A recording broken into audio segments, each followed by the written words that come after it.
Hi, listeners. This is a quick thank you for listening and for your ongoing support. If you're enjoying the program, please consider clicking the follow or subscribe button if you haven't done so already. It really helps us out. There's no better way to support us than doing that or sharing the show with a friend, colleague, family member, or any new or expecting parent in your life. It's totally appreciated. On with the show.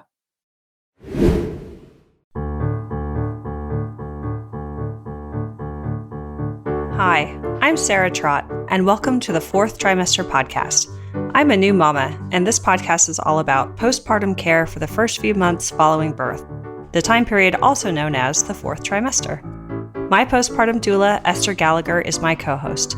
She's a mother, grandmother, perinatal educator, birth and postpartum care provider. Fourth trimester care, our topic, is about the practical, emotional, and social support parents and baby require. And importantly, it helps set the tone for the continuing journey of parenting. Hi, this is Sarah Trott, and welcome back to the Fourth Trimester Podcast. I have a special guest today to discuss our topic of creating a family budget, creating and managing a successful family budget, what that is, what it means, the different life cycles to think through from pregnancy to the immediate postpartum to longer-term family financial wellness. And my guest today is Laura Davis. She's been with us before on a prior episode, on episode 114, which we called Family Financial Wellness, where we talk about the finance must-dos for new families and talk about some seemingly small mistakes that can have a really big impact later. So if you haven't listened to that episode and you're interested in this topic, we encourage you to go back and listen to that one as well. And I want to also mention to everyone while we're here that we have a website, which is fourthtrimesterpodcast.com, where you can go and sign up for our newsletter. And please also hit subscribe or follow wherever you listen to your podcast so you can be alerted every time we release a new episode. So I'll give you some background on Laura Davis for those of you who haven't heard her intro yet. So she is both an author and a certified financial planner. She has many years of experience helping families with their finances and setting them up for success. And we're here to help families learn more from her. She loves teaching. She loves teaching and she loves the subject. She's really passionate about it. So we're really excited to welcome you back, Laura. Oh, I'm so excited to be here, Sarah. We had such a good time the last time, and I am looking forward to having a good time again. Yes. Tell us more about yourself in your own words. So like Sarah said, I am a certified financial planner. I've been a planner for 9 years now. I was a career changer. So before this, I was a recruiter. And then before that, I was a real estate agent. I sold foreclosures during the Great Recession. And the reason why I'm in this field now is because I did a whole bunch of soul searching and figured out that this is what I was really passionate about. And this is what I wanted to do with my life. And ever since I made that decision, I have not once regretted it. And sure, there are hard days, as with any career and any business, but there is nothing that I'd rather do than talk about people's money all day. So that's part of the reason I'm so grateful to be here with Sarah. Thank goodness for people like you who are passionate to talk about money, because for a lot of folks, it's a tough subject. And so let's bust that open. Let's make it comfortable. Let's make it exciting and a joyful conversation.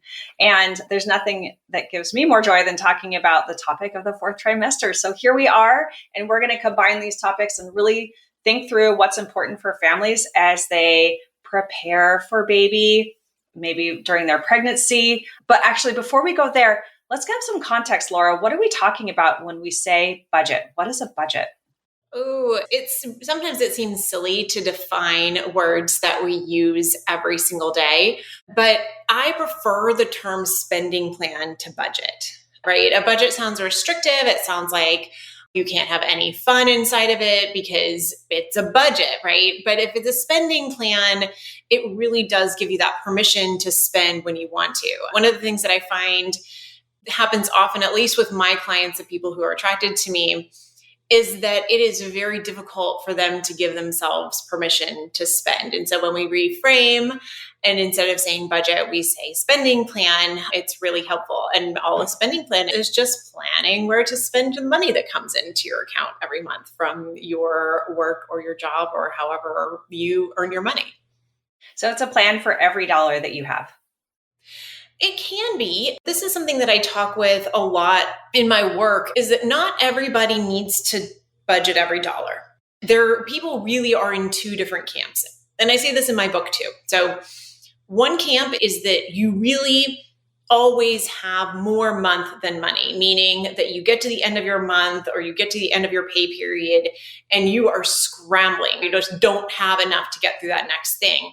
If you are in that boat and you can't figure out where your money's going, you probably do need a full-on dollar by dollar spending plan, at least until you can get a handle on where your money's actually going. Because a lot of us don't have any idea where it's going, right? On the other hand, if you're not that person, if you really have a surplus every month, meaning that your money lasts the whole time, and your checking account balance never gets dangerously low and it always stays the same or grows, then you may not need a dollar by dollar spending plan. And in that case, what I usually tell people is that if you're finding that your checking account is staying approximately in the same place and you're reaching your savings goals, so you're putting aside the money that you are intending to put aside every month for your longer term goals or to build your emergency reserves or whatever else your goals may be, and your checking account pretty much stays the same, well, you may not have to do that. So, and a lot of people just don't want to. But again, I really think that if you have a spending problem and you're spending more than you make, yes, you absolutely need that dollar by dollar budget. So maybe that was a longer explanation than we needed. No, it's great. It's helpful context because I think people have different ideas. It's part of what makes it an intimidating process is you think you have to get out your spreadsheet and you have to log $3 that you spent on blueberries. It's just, you don't have to do that. I don't think that's as important. Again, it really is such an individualized thing. And we talked about this on our last episode about that rules of thumb are really tough. And so one of the things that I think is important that we all do is understand our relationship with money, understand how we interact with it, and then do things, make decisions according to that value system or the challenges that we have with money. So I don't like a one size fits all approach, as you know. And so when I'm looking at those things, that's why I like to kind of put a spending plan in those terms. Not everybody needs that complete like dollar by dollar Dave Ramsey envelope system situation. You really like a lot of us just need to make sure that our checking account is staying approximately where it should be and that we're saving enough in our other goals. So there are lots of different ways that people bring children into their lives through adoption or pregnancy or some other caregiving situation. And so when someone is in this early phase and they're thinking about how to budget for baby or budget for new child in their life, what are some of those early considerations for their spending plan? So a lot of the times when we're planning to have children, we look at what the biggest expenses are, right? So we talked about last time how on average a child costs over $300,000 between birth and 18. That doesn't include college and it doesn't include private school. If it is important to you, for instance, to send your kid to private school when they reach elementary age, it is really important to realize how much that's going to cost and really put those decisions in a context of your larger life. Like, let's say that you're going to spend $30,000 a year on private school for your child. You move to a neighborhood where you feel fine with the public schools and you spend that extra $30,000 on your mortgage, or you spend the extra $30,000 going on vacation every summer for a long vacation and giving your child other experiences. I just think it's really important to put those financial decisions into context in your own life and what's important to you. Some people, private school is a non-negotiable. I was talking to a parent the other day who was like, we just don't like public schools. Like that was their whole thing.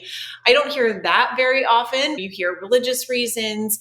You might be in a school district that's not as good, but you don't want to leave your neighborhood. So there are different things about that, but I think sort of being realistic about those experiences, having that conversation, especially if you have a partner who you're having the child with, having those conversations about your value system and what's going to cost you a lot of money. You know, if it's important to you to travel with your children, traveling with kids is very expensive, right? So if we can talk about those things and how much that's actually going to add to our overall budget, I think those conversations, if you're in that sort of considerations phase or early on, those are really important value conversations to have. If you want to send the kid to college, like what kind of college? Did you go to Yale and it is important for your kid to also go to Yale? Yale costs $85,000 a year right now. And that's today. When your baby goes in 20 years, that's going to be a different story. So, and then figuring out how to prioritize those details. But again, as with all planning, money values are really the thing that's going to drive your future decisions around your spending plan once you have your baby. Okay, so step one that you're outlining is really sit down with your partner or whoever else is involved. Some people don't have partners, so it's a different kind of evaluation in that sense. But the point is really thinking through values. Thinking through values. Yeah. And if you're doing it alone, write down your own values, because your values are what's going to be shaping this child's life. And you don't necessarily have to compromise on your values with your other partner, because that's not a factor in your life. So, but that conversation with yourself in that situation is just as important as having it with that partner. So either way, like make sure you get really clear on what your value system for your child is, because it can make a big financial difference moving forward. Yeah, and that can be a tense conversation. So if you feel like you're going to have a disagreement with a partner or spouse and someone is going to have really different views, maybe have that conversation in a mediated environment. That can be really helpful to have someone be there to help you structure that conversation and have it be productive. Sure. Yeah. And I think the earlier that you have it, also the better. Because if you wait until you're 9 months pregnant, or your surrogate is 9 months pregnant, or you get the call from the adoption agency saying it's time, it's just going to be so much more tense. If you plan ahead, if you make those financial conversations and those value conversations just part of your everyday communication, it'll be much less intimidating, and you can get over those differences or compromise on those differences much more easily than if it's just like, all right, we have to have this conversation and decide right now. That's not a great way to have any conversation. Just ask my therapist. Yeah, for sure. Well, one of the things that seems a practical reason, just backing up what you just said about having the conversation early, is that especially if you're 9 months out or maybe more from having that new person in your life, that gives you a runway of time. It's not a huge amount of time, but it's a fair amount of time to save, to make changes, to do some of those practical things, to build up some reserve for even just that immediate postpartum period. Well, especially, and I'm sure you talk about this all the time, Sarah, but this, our very minimal support for new mothers in the US really forces you as the prospective parent to analyze the way that you're going to do things much faster. I remember talking with my best friend who lives in London when she had her baby, and she got 12 months off of work. They had a baby nurse who came in that the government provided. She just had all of these really lovely advantages that we don't have. And unfortunately, now you're the person who has to take care of that. So yeah, let's talk about that, what to think about in those initial phases. So one of the things that is always my piece of unsolicited advice for newly pregnant women is figure out what you're doing for childcare if you're working, or if you're not working. If you're not going to work, that's fantastic. But you may want to start figuring out those mommy and me activities or daddy and me activities, whatever it is that sort of gets you out there in the world. And then when it comes to childcare, it is just incredibly expensive. It's getting into a good daycare can cost you $2,000, $2,500, $3,000 a month. In New York City, I've heard as high as $4,000, $4,500 a month for daycare for a newborn. And so if you're going to do a nanny, you need to start interviewing those people early. You need to sign up for your daycare early. These are really important factors. So when you're thinking about immediately the cost of daycare, the cost of formula, if you're not going to exclusively breastfeed, those are all big costs, right? So if right now, let's say that you're going along just fine and when you've got that little extra cushion in your checking account each month, but now all of a sudden there's another $3,000 in expenses coming out and maybe you're not getting paid to work for a little while. I think there is something about making sure that you increase, if you can, your emergency reserves leading up to when you have your child.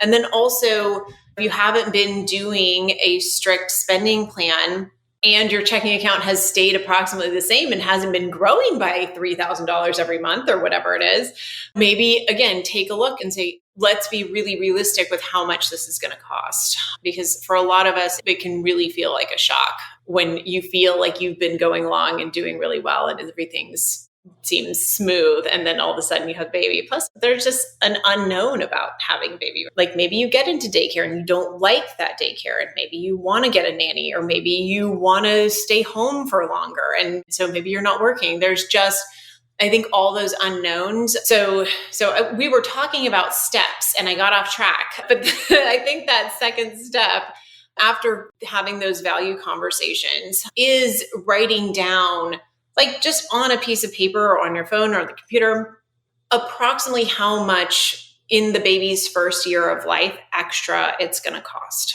right? So just try to add up those expenses. The care, the clothes are probably not going to be terribly expensive. Diapers can be very expensive, but there is like a whole slew of things.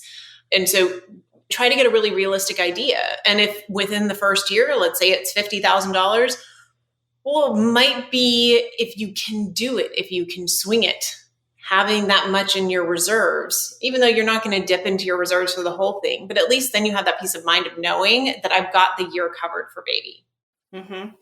And some of the other considerations might include the support structure around you that you require beyond even childcare. So in past episodes, we've had some great tidbits. We had Dr. Amanda Williams talking with us about the 3 things she recommended, which are for the immediate postpartum: make sure you have a breast pump. That's often covered by insurance. So financially, that's great. So check with your insurance company and see if you can just have that covered and sent to you. A blood pressure cuff. Increasingly, this is saving people's lives to have an at-home way to test your blood pressure, because it can be an early indicator for if you need to go to the emergency room. It can save lives. And then a postpartum doula and a birth doula. Often the same person can play both of those roles. So those are the 3 things she recommends. So those could be things to also consider and include in your budget. Those are great things to remember and consider too, because you're right. I think it is so true that we do so much focusing on what we need for baby when the person who has given birth needs a ton of care and love and support at the same time. So yeah, those are wonderful tips. I love that. Yeah, there are all kinds of resources that, yes, we can survive without, but do you want to be in survival mode? We would recommend not. We would recommend, if it's possible, you can, and you don't have to spend a lot of money. You can recruit friends and family to support you in different ways, practically, emotionally, socially. We have episodes about that we'll link to on how a family friend can help you and practical things for what they can do. But if you have the resources, a sleep consultant, amazing. That can work wonders during that first handful of years. A lactation consultant, I mentioned, often covered or provided by the hospital, but that may or may not be true for you. Maybe thinking about career coaching. We talked about budgeting for taking some time off. Maybe a conversation around that before you leave your job and then right before re-entry could be really valuable to have that voice of support for you, for those working. There's just many resources that we encourage you to think about. Maybe you want your groceries delivered for the first few months when you're at home. Maybe you want meal service. Right. If you haven't had a house cleaner, you probably are going to want a house cleaner. Yeah, I think those are all so important. And I think when you're also, there might be a lot of people who know that they either don't want to work after they have a baby, or their partner doesn't want to work after they have a baby, or they may be so incredibly sure in their gut that they want to continue to work. But in my experience, sometimes people change their minds.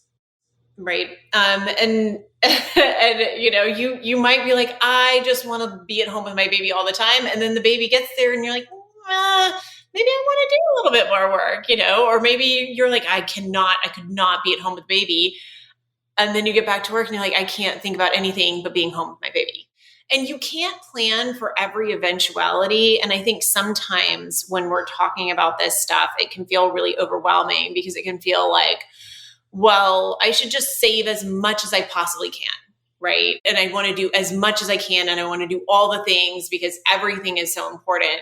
And there's no end to that, which I think can be really intimidating. I think people have to give themselves permission to do the best that they possibly can with the resources that they have. And really your responsibility as a human being is to just do the best that you possibly can and try to do it without judging yourself too much. It's such a difficult time. So I love everything that you're doing though, Sarah, because it really is. It's so helpful. Like I wish that I had a resource like this before I had my kids.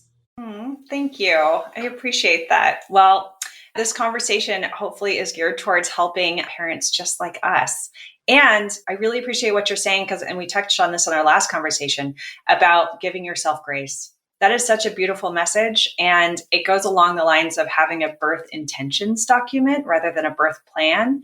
And that extends to this conversation too. You have a spending plan, but you can give yourself grace. Maybe on that list in step 2, you're saying, these are my critical must-haves and these are my nice-to-haves. And it's okay if I don't get to everything.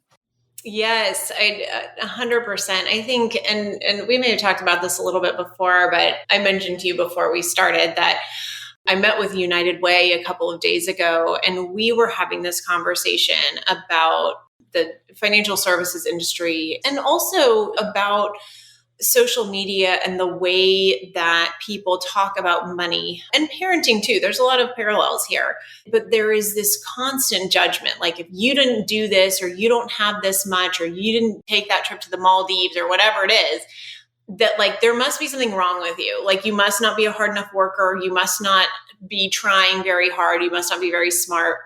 And the truth is that most of us don't have a perfect life. Most of us are not like gazillionaires. I may have mentioned this statistic before, but 50% of families in this country make under $75,000 a year. 50%. And if you're making under $75,000 as a family, I just mentioned that the cost of daycare can be $2,000 a month. Well, spending a third of your income on daycare, really, it's not going to be realistic, right? So there is no shame in that. And I feel like we're in this world of constant shame. And again, I just think that's why it's so important to get a good hold about what is important to you so that when you start feeling that shame or that judgment creeping up, that you're so secure and you're like, I know that I'm doing the best that I can and that I am happy with where I am now. You can have ambition, you can want more, but I find that the people who are the happiest are not necessarily the most wealthy. They're the people who have learned to live really comfortably within what they have. And it's a really tough environment to do that in when we do have this like constant bombardment of people telling us that we should have or do or be more. And even when it comes to parenting and giving birth, like there's so much guilt around that. So I hope that there's someone listening to this who goes through those periods of feeling like they can't breathe because there's so much pressure from that outside world. Like, I hope that you can get centered back into yourself again and know that you're enough, like right now, just the way that you are with however much money is in your bank account. Like, you really are. Hey listeners, great news. We've partnered with Every Mother, your go-to destination for evidence-based and on-demand exercise therapy regimens. Whether you're dealing with diastasis recti, preparing for birth, or navigating postpartum recovery, Every Mother has your back. With personalized daily routines tailored to your core and pelvic floor needs, they're here to support you every step of the way. Say hello to a stronger, healthier you with Every Mother. Visit fourthtrimesterpodcast.com/everymother for 10% off your personalized express exercise routine. The discount link is also on our deals page alongside lots of other amazing exclusive discounts and deals. Again, it's fourthtrimesterpodcast.com with fourth spelled out Fourth. Kids don't need a lot of fancy stuff. They truly don't. So like, especially for that immediate postpartum, I don't know about you, but I had so many really cute little outfits that were mostly gifts, to be honest, very sweet. And your babies grow so fast. They really don't need a lot. Anyway, I appreciate that so much, Laura. Thank you for recentering all of us in this conversation and kind of in this. I think what you're saying is like, even in that step one of the values conversation, money isn't happiness. Money is a tool, right? So like, what do you need in your life? What values do you have for yourself, for your family that makes you happy in life and gives you joy and makes you feel fulfilled as a family? Yeah. And I'm not minimizing how difficult that is either. It is really hard to feel. And also, like, saying that your problems are real. Like, inflation is a real thing. And all of our dollars are not going as far. And the people who are winning are really that top 20% right now. So, and for everybody else, it feels like every day is like, I find myself walking through the grocery aisles and just like audibly gasping at the prices of things. And so it is not that it's easy, but you do have control over some of the choices that you make about your spending. So it is nice to have a cushion when you have a little one. It just provides you that peace of mind. It's not just what the money can do for you. It's not what it can buy. It's also that even just having it there lets you feel so much more secure, right? And less stressed out than if you were like, if you're coming home from the hospital and your checking account has $20 in it, your experience with your baby is not going to be nearly as carefree because you're probably going to be constantly worried about that. So yeah, keeping in mind that all those pieces fit together and that your stress is highly related to how much money that you have. I often think that maybe there's a study on this, I'm sure that there is. We have this mental health crisis in our country where we are so anxious, we're depressed, so we have all of these issues. People are not sleeping well. And I often think would financial stability for many of those people actually help and solve that issue? If you felt like you had enough, and you weren't constantly afraid of the other shoe dropping, would that alone alleviate half of all of our anxiety? I think it would be interesting. Yes. And so I want to move on to more longer term versus the postpartum. But before I do, I want to mention something that I wanted to share. I would highly recommend, and this goes with some prior episodes we've had. So listen to the episode we have very early on about preparing to enjoy your fourth trimester and sketch out what you want that to look like.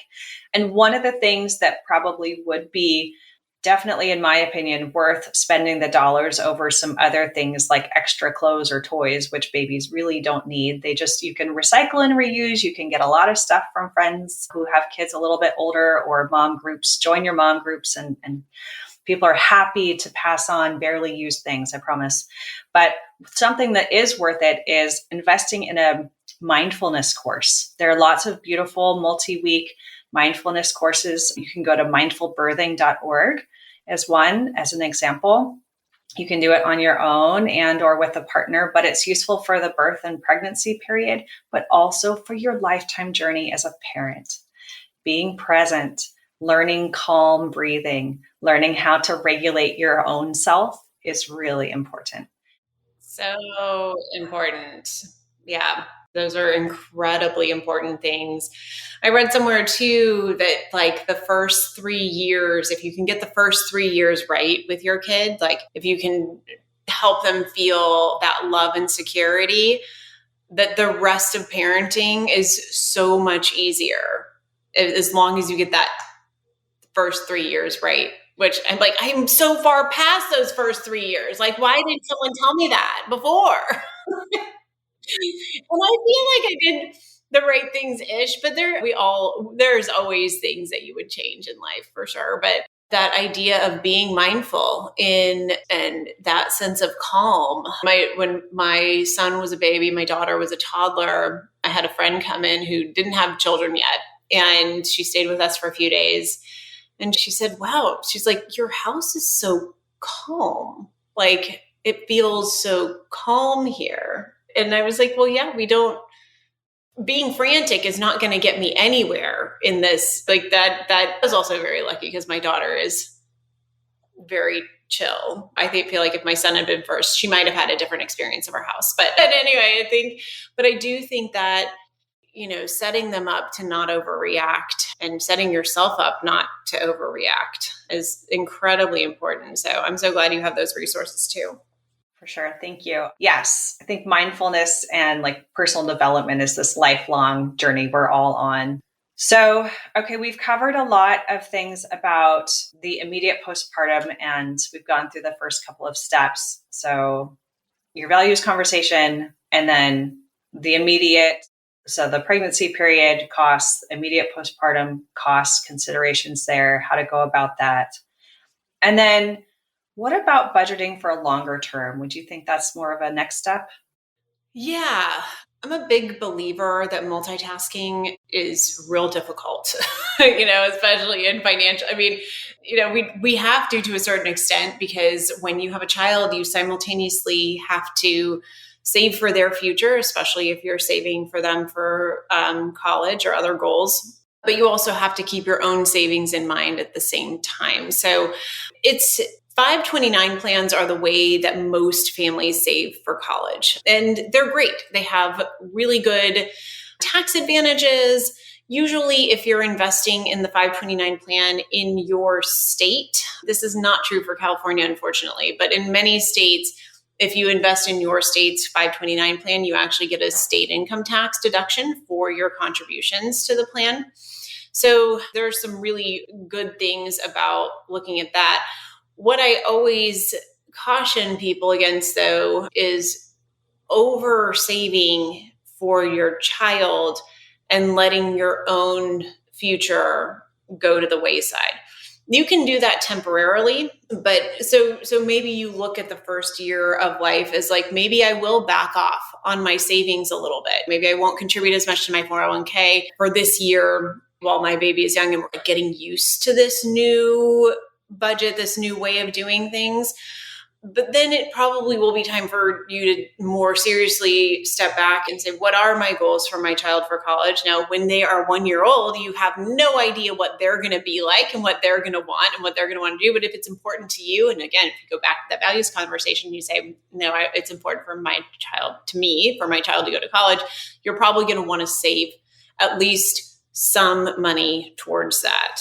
So balancing that though with because if you put on hold your entire future savings on your own self to focus solely on your child, you've lost now 20 years of compounding. And if you miss out on your employer's 401k match because you were just like, well, I'll just stop this for now, like that is really not wise. So I would always, no matter what situation, like this is kind of a rule of thumb, I guess, for me, is I would always contribute to my 401k enough to get the employer match, period, the end.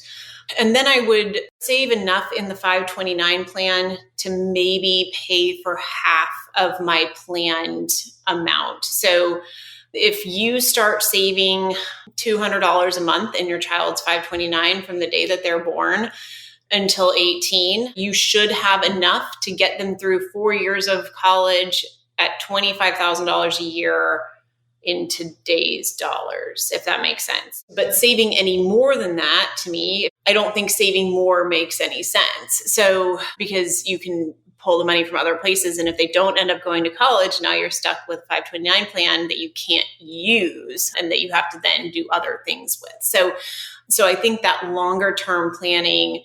And if you have other goals for your child, like if you don't really care about college, or you think maybe they'll go to a trade school or community college or something that costs less, but you want to help them with a down payment on a house, fantastic. You can save that money in your own name and then give it to them later, or you can start a different kind of account for them. But I think the overarching point is that really, I think sometimes we get so caught up in what our kids need that we kind of, this goes for a lot of different things, right? But we kind of forget about ourselves.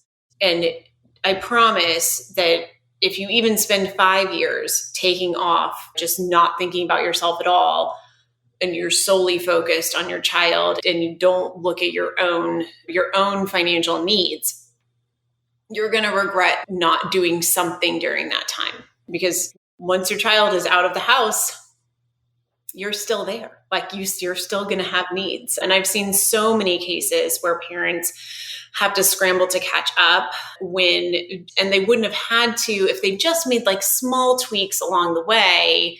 And instead they totally blew off their own self and just focused on their child. So find the right balance is what I'm hearing. Right. Yeah. Yeah.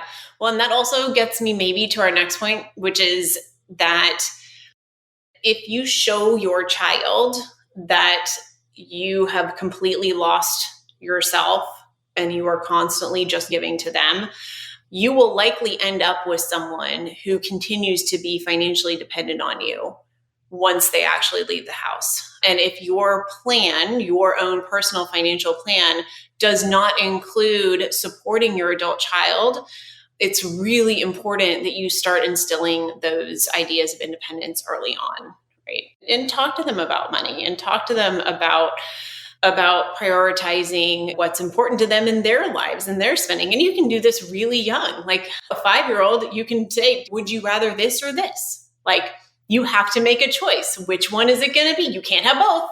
Like that's something that we struggle with, right? Like I go to the grocery store and I'm like, okay, if I can only afford one cheese, which cheese is it? But really being able to differentiate and make those, like that's a spending decision, right? Saying I'd rather wear this than that. Like those kinds of just like, I'm going to sacrifice a little bit here so I can get what I want here. Just having that mentality in your child will really help them later on so that they're not over consuming in a way, and that they have that idea that they can't have everything, but they can have some things, right? So it's a good balance there. It's also a great lesson in teaching them, like giving them a sense of independence, like giving them choice. Do you want the green socks or the purple socks? Just having that sense of choice is also really valuable. I've heard tips, I think I read it in the Raising Successful Kids book, which is really amazing, about when kids are able to start making some of the decisions when they're a little bit older, you can give them a certain amount of money, say for new school clothes or whatever it is that you're doing, and say, you get to make your decisions. You get to figure this out. Maybe give them some guidelines about what you approve of or not, but then let them figure that out for themselves. A little bit of math, a lot of independence, like a sense of constraint, which I think is your point, that constraints are real. Yes. Yeah. And we encounter them every day as adults, right? Like we always have to make those decisions. And so, if you're not showing your kids that you're having to make those decisions and that they also have to participate in difficult decisions and difficult conversations around money, they'll grow up. And I don't love this phrase, but like not knowing the value of a dollar, right? And I would never want to discourage ambition or like I have these desires and these goals and I want these things. But I think there is also realism about life, right? Like what really happens to most people is not this like fairy tale fantasy where I get everything that I want at all times. It's the same with our partners, right? Like Sarah and I knew each other in college. So we actually dated people around the same time as each other. And I feel like with the advent of social media, it's like women who I know now who are in their 40s who are dating, it's really hard because they're sitting there saying, I need and this and this and this and this and this and this whole like laundry list of things that no one will ever live up to. And when you have those unrealistic expectations of the things that you can get in life, it's just a recipe for unhappiness. Whereas if you can really figure out, like, do I really want that? Can I compromise here? Can I sacrifice there? I just think we all just want to be happy, right? That's all of our goals. We don't want to be stressed and we want to be happy. And I think that setting realistic expectations and balance is just so important when it comes to your kids and money. Beautifully said. Thank you, Laura. Any final words or thoughts that you want to share with our listeners on this topic? Oh, I just want to go back to what I said earlier, which is that wherever you are right now, it is enough. It is enough. And if it's really hard right now, which I know for a lot of us, it is really hard right now. And if it is really hard, just know that there will be another time. There will be a light at some point down the road. And don't give up. And don't feel like your small decisions and small changes aren't affecting you positively for the future. They absolutely are. If you're able to save $50 a month and that is it, do your $50 a month. Like whatever you're doing, it's enough. And celebrate those small wins. Yes, 100%. We're celebrating the small and the big wins, as Sarah told me earlier. Absolutely. Thank you, Laura. It's been a really lovely conversation. Listeners, you can look in our show notes for some of the resources that we mentioned during this conversation. And we'll see you next time on Fourth Trimester. Thank you, Sarah. You can subscribe to this podcast in order to hear more from us. Thank you for listening, everyone, and I hope you'll join us next time on the Fourth Trimester. The theme music on this podcast was created by Sean Trott. Hear more at soundcloud.com/Sean Trott. Special thanks to my true loves, my husband Ben, daughter Penelope, and baby girl Evelyn. Don't forget to share the Fourth Trimester podcast with any new and expecting parents. I'm Sarah Trott. Goodbye for now.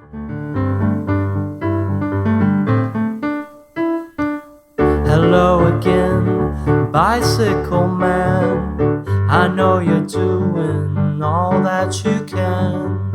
I wrote the song, simple and true. I wrote the song, I'll sing a song for you.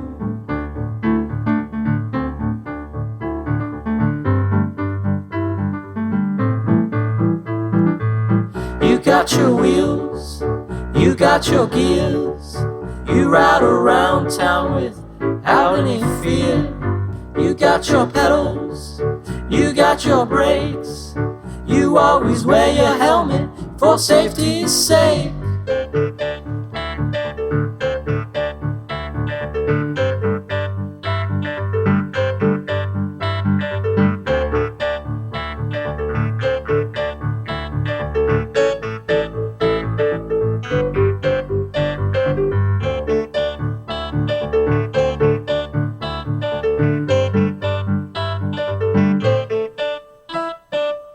Hello again, bicycle man.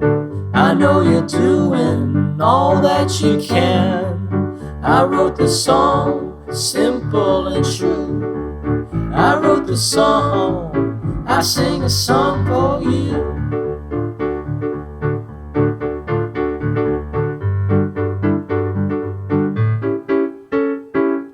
Hello again, bicycle man. I know you're doing the best that you can. I wrote the song, simple and true. I wrote the song, I sing a song for you.